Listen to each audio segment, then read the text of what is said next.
15वा मुद्दा. सिंधुदुर्ग जिल्ह्यातील ज्या व्यक्ती आपल्या लगतच्या जमिनी तसेच लगतचे हिस्सेदार यांचे वारसा हक्क आपल्या बायकांना पुढे करून समोरच्या व्यक्तींना खोट्या अश्लील गुन्ह्यात अडकवून शासकीय योजनांचे लाभ मिळवून फसवणूक तसेच कुटील कारस्थाने करतात अशा कुकर्मी व्यक्तींची कौसात मी म्हटलंय पडद्यामागील शकुनी मामांची.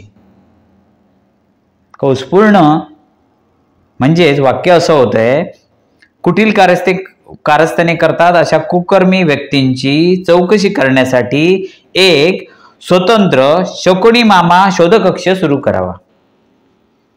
विडंबनात्मक मागणी आहे. मागणी म्हणजे माझी वेदना, हे मागणी म्हणता येणार नाही, वेदना करतोय सादर. असे शकुनी मामा किती जणांच्या याच्यात वैरत्व तयार करतायत, मन कलुषित करतायत. आणि बऱ्याच आम्ही काही अनुभव घेतले, म्हणजे आम्ही म्हणजे माझ्याकडे अशा काही प्रकरणं आली, त्याच्यात असे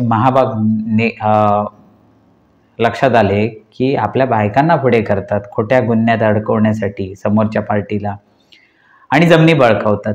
एकदा एखादी केस लागली स्त्रीशी रिलेटेड, त्याची चारित्र्यावर शिंतोडे उडवले जातात आणि नंतर तो मानसिक खच्चीकरण झाल्यानंतर तो नंतर हतबल होतो आपल्या जमिनी वाचवण्यासाठी, मोरदेत म्हणतो.